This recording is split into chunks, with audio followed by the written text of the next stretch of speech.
والله الذي لا إله إلا هو الرحمن الملك القدوس السلام المؤمن المهيمن العزيز الجبار المتكبر المتكبر الخالق البارئ المصور الغفار القهار الوهاب الرزاق الفتاح العليم العليم القابض الباسط الخافض الرافع المعز المذل السميع البصير الحكم العدل اللطيف اللطيف الخبير الحليم العظيم الغفور الشكور العلي الكبير الحفيظ المقيت الحسيب الجليل الكريم الرقيب الرقيب المجيب الواسع الحكيم الودود المجيد الباعث الشهيد الحق الوكيل القوي المتين الولي الحميد المحصي المبدي المبدع الحكيم الواجد الماجد الواحد الاحد الصمد القادر المقتدر المقدم المؤخر الاول الاخر الظاهر الباطن الوالي المتعالي البر التواب المنتقم العفو الرؤوف المالك الملك ذو الجلال والاكرام المبتدئ الجامع الغني المغني المانع النافع النور الهادي البديع الباقي الوارث الرشيد الصبور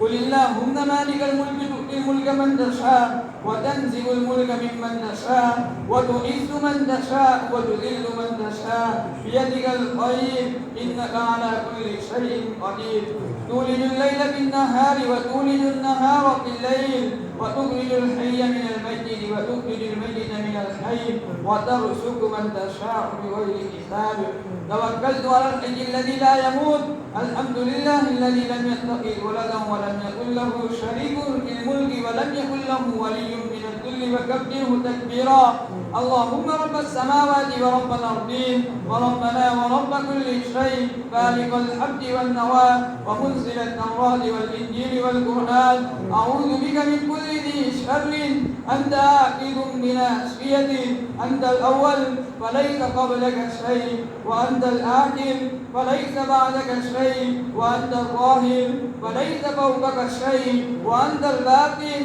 فليس دونك شيء اكفي عنا الدين واغننا من الفقر اللهم صل على محمد وعلى ال محمد كما صليت على ابراهيم وعلى ال ابراهيم انك حميد مجيد اللهم بارك على محمد وعلى ال محمد كما باركت على ابراهيم وعلى ال ابراهيم انك حميد مجيد اللهم صل على محمد النبي الامي وعلى اله وسلم تسليما اللهم صل على محمد وعلى ال محمد في الاول والاخر وفي الملأ الاعلى الى يوم الدين ربنا آتنا في الدنيا حسنة وفي الآخرة حسنة وقنا عذاب النار ربنا هب لنا من أزواجنا وذرياتنا قرة أعين واجعلنا للمتقين إماما رب ارحمهما كما ربياني صغيرا رب ارحمهما كما ربياني صغيرا رب ارحمهما كما ربياني صغيرا ربنا لا تجعلنا فتنة للقوم الظالمين ونجنا برحمتك من القوم الكافرين يا رزاق ارزقني حلالا طيبا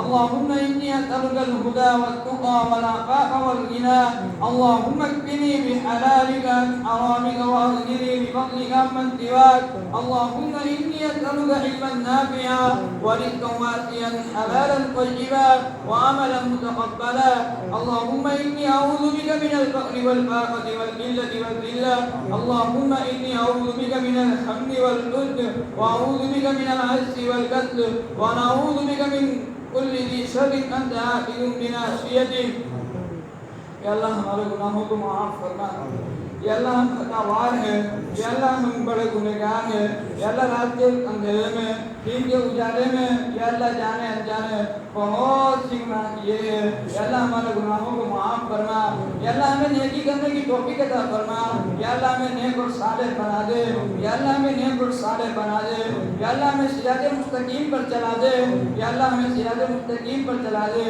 یا اللہ ہمارے اندر مسلمان ہونے کا احساس پیدا کر دے یا اللہ ہمارے اندر مسلمان ہونے کا احساس پیدا کر دے یا اللہ ہمیں سمجھا دے کہ تو نے مسلمان کس کو بنایا ہے یا اللہ ہمیں وَأَنْتُمُ الْأَعْلَوْنَ إِن كُنتُم مُؤْمِنِينَ کا مطلب سمجھا دے یا اللہ ہمیں وَأَنْتُمُ الْأَعْلَوْنَ إِن كُنتُم مُؤْمِنِينَ کا مطلب سمجھا دے یا اللہ اس مبارک رات کے اندر تو اعلان کرتا ہے کوئی روزی مانگنے والا تو میں اس کو روزی عطا کروں یا اللہ اس مجمع کے اندر جتنے بھی لوگ شادی کی عمر والے ہیں اور ان کی شادیاں نہیں ہوئی ہے یا اللہ ان کے لیے بہترین نیک اور صالح بیویاں عطا فرما اور یا اللہ جو جن کی شادیاں ہو چکی ہے اور یا اللہ جو بے اولاد ہے انہیں یا اللہ متقی کی امام اولاد عطا فرما یا اللہ انہیں پرہیزگار فرما بردار اولاد عطا فرما اور یا اللہ جو صاحب اولاد ہے یا اللہ ان کی اولادوں کو ان کی آنکھوں کی ٹھنڈک بنا دے یا اللہ جو صاحب اولاد ہے ان کی اولاد کو ان کی آنکھوں کی ٹھنڈک بنا دے یا اللہ ہمارے دلوں کو کینہ بغض تکبر حسد لالچ تمام چیزوں سے پاک فرما دے یا اللہ ہمارے دلوں کو کینہ بغض حسد تکبر لالچ تمام بیماریوں سے پاک کر دے اور یا اللہ ہمیں صلہ رحمی کرنے والا بنا دے یا اللہ ہمیں تعلق جوڑنے والا بنا دے یا اللہ ہمارے دلوں کو نرم فرما دے یا اللہ ہمارے دلوں کو نرم فرما اور یا اللہ ہمیں صلہ رحمی کرنے والا تعلق کو جوڑنے والا بنا دے یا اللہ ہماری دنیا بھی بہترین بنا دے یا اللہ ہماری دنیا میں بھی چین سکون عزت عافیت برکت وسعت سب کچھ عطا فرما اور آخرت بھی ہمارے لیے مقدر فرما اور یا اللہ ہمیں جہنم کی عذاب سے بچا لے یا اللہ جو ہمیں جہنم کی عذاب سے بچا لے یا اللہ ہمارے والدین کی مغفرت فرما یا اللہ جن کے والدین زندہ ہے یا اللہ انہیں اور ہمیں یا اللہ ان کی قدردانی کرنے کی توفیق عطا فرما یا اللہ ہمیں ہمارے والدین میں سے اگر کوئی ایک زندہ ہے تو ان کی قدردانی کرنے کی توفیق عطا فرما اور یا اللہ جن کے والدین دنیا سے پردہ فرما گئے دنیا سے فوت ہو گئے یا اللہ ان کی بار بار مغفرت فرما یا اللہ سبحان اللہ کہنے سے بھی عاجز ہے یا اللہ انہیں سکون کروٹ سکون نصیب فرما یا اللہ انہیں کروٹ سکون نصیب فرما یا اللہ امت میں جو قرض دار ہے ان کے قرضوں کو تو اپنے یہ بھی مدد سے پورے فرما دے یا اللہ جو بیمار ہے یا اللہ انہیں شفا کامل عاجلہ عطا فرما یا اللہ جو بیمار ہے انہیں شفا کامل عاجلہ عطا فرما یا اللہ کورونا وائرس کی وبا کو یا اللہ ہمارے ملک سے بھگا دے یا اللہ پوری دنیا